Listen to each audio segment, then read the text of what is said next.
Tonight's guest, Gail is a professor of sociology and women's studies at Wheelock College in Boston. Her latest book, Pornland, looks at how porn has changed in the last 60 years. Today on the internet, it's a multi-billion-dollar industry, and according to Dines, the images you can see are more brutal and more degrading than ever.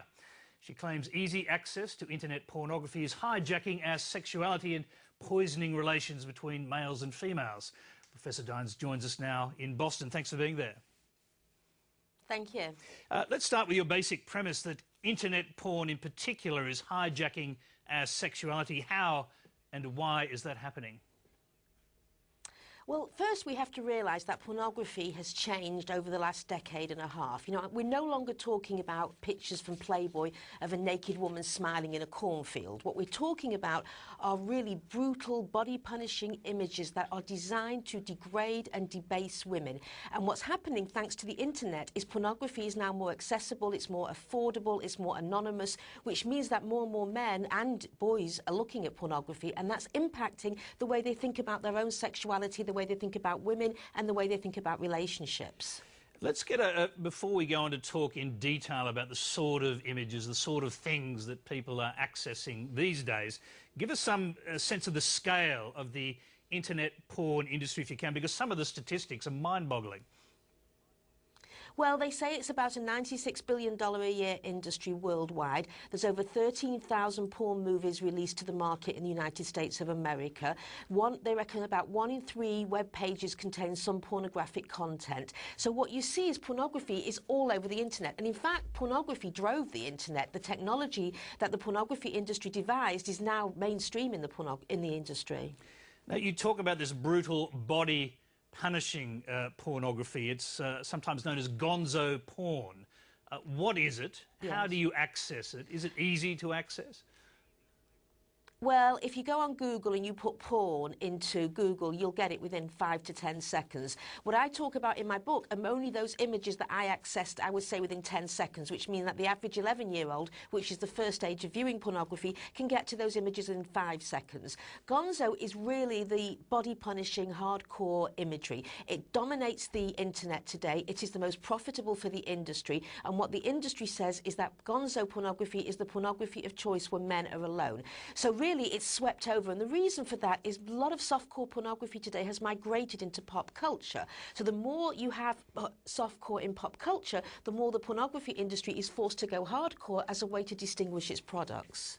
When you say hardcore, what do you mean when you talk about debasing images? Just describe the sorts of things that an 11-year-old might access with a couple of clicks of a mouse through Google. Okay, well, first of all, what's very popular is choking with a penis, where the penis is put so far down the woman's throat that it activates the gag reflex. In some of the cases, she actually vomits. You also see one woman with 3 men being orally, anally, vaginally penetrated as she's being sometimes slapped, spit on, as her hair is being pulled and being called names like, you know, whore, bitch, slut, cum dumpster, and other things that I can't say on the television. Those are the kind of images. You also have this new thing called ATM, which is ass to mouth, which is where they put the penis into the anus of a woman and then straight into her mouth without washing. And what you're seeing now, what I've heard from the industry, is you're seeing women with fecal bacterial infections in their mouth thanks to that. Is it? It seems to me from reading your book that what's happening is that the people who are viewing this are becoming so, and you're saying it's largely men, I take it, mostly men and obviously Absolutely. boys as well, from what you're saying, are becoming so desensitised to the images that they're sort of demanding worse and worse images, more brutal events to happen in front of them. Well, this is what the pornography industry is saying. In fact, Adult Video News, which is the trade journal of the industry, had a story a few years ago about the directors and how they don't know what to do next to keep these men interested. Because really, in pornography, you've done virtually everything you can to the woman's body, short of killing her. So they're fast running out of ideas. Now, study after study shows that the more men view pornography, the more they become desensitized. They get bored. It becomes banal. They need something higher, more and more sizzling in order to get them aroused. And what that is is about is how much more you can debase the woman's body. So what you have now is a landscape of pornography that is based on hardcore debasing images which men are becoming more desensitized to. And the question is, where's the pornography industry going to go now? And I think they're in trouble because they can't think of anything else to do.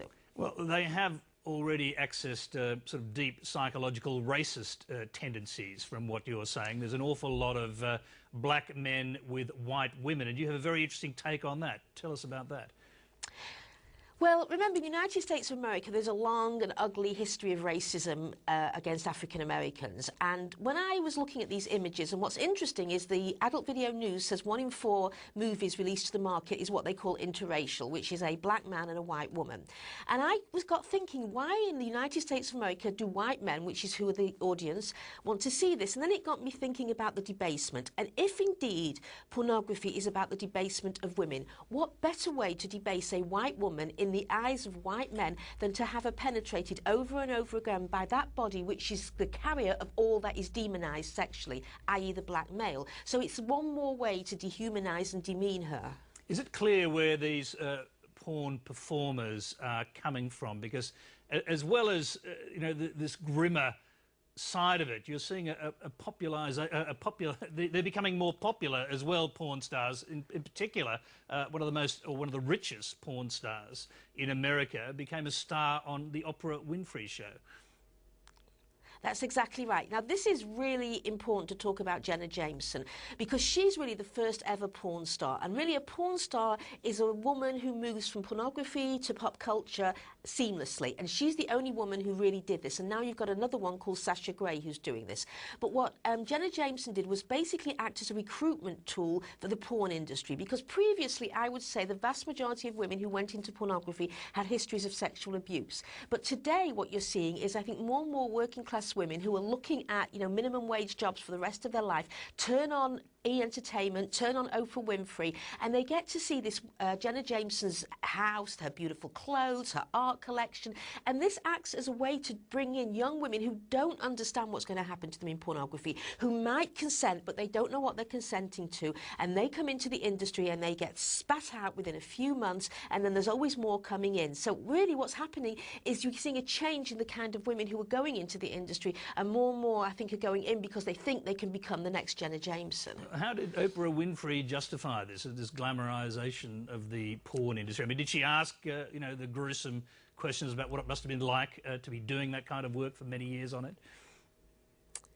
Well, she basically skirted the issue, and what she was kind of fawning over Jenna Jameson. And what she did, which I thought was really, you know, unquestionable about how you used her, was they went to her house and they showed her private art collection and her cars. And I thought this was a great way to show that, look, this is how women get wealthy in pornography. And what she didn't show, what Oprah Winfrey did not bring on her show, was for everyone Jenna Jameson, you have thousands and thousands of women who are spat out by this industry, end up poor, barely own the clothes on their back. That's the real story of pornography that you very rarely see in the media. Let's talk more about the industry, because you say they are hell-bent on creating a pool of permanent addicts in the same way that the tobacco industry or the alcohol industry have done that over many, many years. And you're actually saying this is a public health issue now.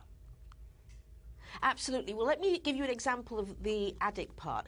Is that in Adult Video News, they ran an article a few years ago called The Distracted Consumer, and they were very happy because they said they reckon that 1 in 5 men who go to internet pornography is an addict, and this, of course, was good news for the industry. And what the article then went on to do was to talk about how you can create software that keeps the addict more addicted on the website. So they were looking at ways to enhance and increase the addiction. And it's like any other industry. You know, pornography is an industry. The tobacco industry, the alcohol industry, they want addicts because they're the major consumers of the product. Now also what you're seeing increasingly as younger and younger boys are getting into this, it's getting encoded into their sexual DNA, and they're looking for more and more pornography. So this is the serious problem about what's going on. And you know, I never really used to believe in addiction. I used to think it was men's way to not take responsibility. But if you listen to psychologists, if you read what Adult Video News is saying, and if I can't tell you how many emails I get each day from men who tell me just how addicted to pornography they really are. Let's talk about this issue of young boys, because you make this shocking and I would argue highly contestable statement. You say we're raising a generation of boys who are cruel, bored and desensitised. I mean, aren't you sort of exaggerating this effect? I mean, to start with, it's impossible really to know how many boys we're talking about, isn't it? I mean, you're given this figure of an average of age 11, but no one really knows whether that's true or not. Well, there are studies, I mean, studies done across the West to say that, you know, sometimes between 65 and 85% of boys by the age of 13 have viewed pornography more than once. Now, the thing is, we know that images impact on the way we think about the world. If that was not the case, we would not have a multi-billion-dollar a year advertising industry.